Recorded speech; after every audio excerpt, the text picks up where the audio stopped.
So, quick update lang tayo regarding my Bilis account. Ang dami pa rin po talagang mga nagpa-follow up po ng mga viewers po natin. Nakasubaybay sa akin regarding may hacking issue dito sa Bilis kung paano po ito na-resolve. Talagang legit nga naman. Legit po talaga na na-hack po talaga yung account ko. And still up to now, ang dami pa rin may concern. Ang dami pa rin po nagtatanong. Kasi it's been a long time din na hindi ko po talaga, na hindi na po ako nagkaroon po ng update dito sa Bilis kung kumusta na nga ba talaga ito. And so, isa po sa mga highlighted comment po sa mga videos ko regarding Bilis, kung talagang legit pa ba si Bilis ngayon after what happened to my account? Mapagkakatiwalaan pa ba talaga siya in terms of our security? Kasi talagang napakahalaga po ito kasi it involves our personal information. Pwede talaga nilang magamit yon to scam pa. And ito na nga ba yung sign na i-delete natin yung account natin si Bilis for our security purposes? Ano ba talaga yung totoong nangyari? Inside job ba talaga ito? And I will do my best na para ma-share ko po sa inyo yung mga info po na kailangan yung malaman based po sa experience ko. So may kay po akong magsalita sa harapan ninyo no, for your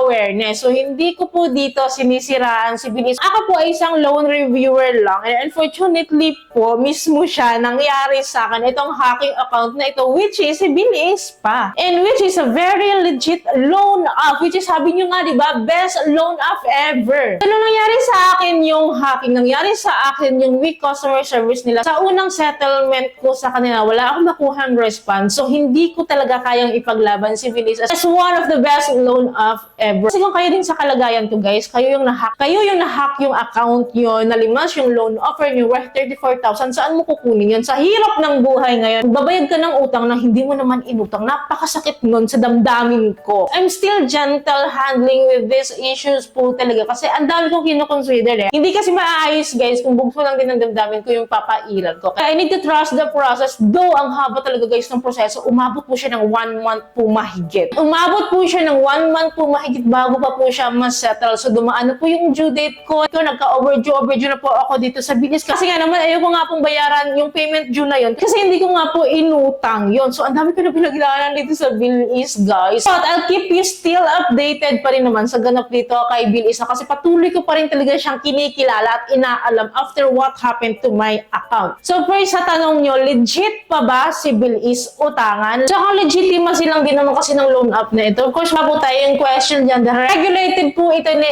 SEC or ni Security Exchange Commission po and CIC accredited po ito at ito pa regulated din po ito by the Bangko Sentral ng Pilipinas. So wala tayong question doon. Well, kung legit pa ba to utangan? Of course, yes. Legit na legit po itong utangan po. Basta okay lang po talaga yung account nyo dito. Once mo na good payer tayo dito, hindi po madamot si Bilis. Mag-i-increase po talaga yung loan offer natin dito after their maximum loan amount. At saka sobrang reasonable po ang kanyang interest rate. Napakababa lang po. Talagang maaasahan nga naman talaga natin to si Bilis. Wala tayong problema doon. But ito nga po yung discover ko in terms of their security, medyo naligwak siya doon. Kasi dati pinaglalaban ko talaga to si Bilis na best loan app. Pero based sa experience ko, dito siya naligwak sa security system niya, sa security feature niya. Imagine ha, may nakapag-transfer ng loan amount ko without my consent. So, how weak is that, diba? Well, may nakausap po ako sa Bilis po mismo. Tinanong ko po yan kung ano nangyari sa security system po nila. Ang sinabi niya po sa akin, Bilis has the highest feature of security na daw talaga. Hindi daw nila lubos sa kalain na mahahack pa or mapapasok pa yung account ng mga borrowers. So, imagine that upon opening the app,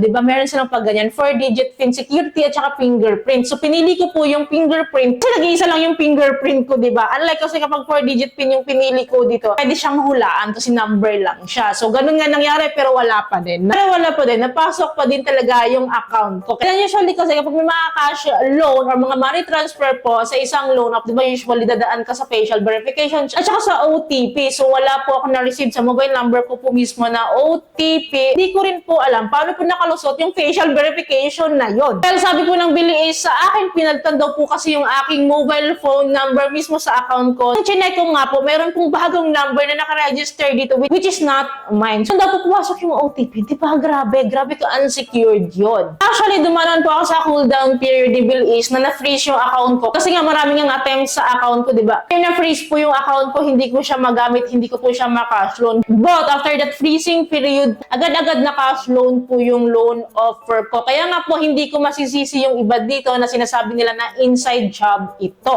Ayoko mambintang guys, hindi naman galing sa akin yung thought na inside job ito. Pero yun nga po yung assessment ng iba kasi imagine nga naman, may fingerprint ako na sarili na ako lang dapat ang meron yun pero na-access yun. May facial verification ko na dapat mukha ko yung lalabas yan pero na-access po nila. Napalitan nila yung mobile phone number ko, yung email ko, na-access yun nila. Hindi rin naman talaga masisisi na isipin natin na inside job yung nangyari kasi sila lang po nakakaalam ng system nila. So ang bad thing lang po na nangyari sa akin dito is their customer service. Grabe, ang tagal po ng pagtsatsaga ko para ma-reach out lang po talaga sila kasi ang hirap po nilang i-reach out. Kasi that time po, ang daming holidays, Christmas season po yun, hacking season talaga. Wala po akong makausap na matino sa mga customer service nila. So, nasettle na lang po yung account ko after New Year, after the holiday season, doon na po nila ako inassist hanggang po na-settle yung account ko dito. So, ngayon po, settled na po yung account ko dito. Nasa akin na po ulit yung account ko at hindi ko po dinilit yung account ko sa Bill is kahit pa po naka-encounter ako ng hacking issue dito. Bakit? Kasi pinaghirapan ko po itong Bill is account ko. Pinaghirapan ko po na ma-reach. Ganito kataas yung offer tapos i-delete ko lang kasi alam nyo, ang hirap po ma-approve sa Bill is ngayon. Hindi po lahat na-approve sa Bill is, alam nyo yun. Marami po nare-reject kapag na-apply po tayo ulit sa Bill is. So, hindi ko po i-delete yung Bill is account ko kasi gusto ko din pong malaman pa gaano pa siya mag-improve in terms of their security. But if ever po na mangyari sa akin ulit for the second time, since na-hack na yung account ko for the first time here, doon na po ako magkaroon ng final judgment. Kaya hahayaan ko yung account ko sa Bill is to know more Bill is. Well, Bill is promises me naman to ensure my account secured na daw. So, I think that's all the thing that you need to know for now, no? So, mag-update naman po ako sa inyo time to time regarding Bill is, regarding security po ni Bill is, regarding cash loan po ni Bill is, regarding new features po ni Bill is, i-update ko po kayo. So, yun lamang po. I hope po may natutunan kayo sa video. I hope po nakatulong tong video sa inyo. Kung nagustuhan niyo yung video, please don't forget to like, share, and subscribe, and click yung bell button for lahat po ng videos ko is updated and notified po kayo. Yun lamang po. Thank you po for watching this video. Bye!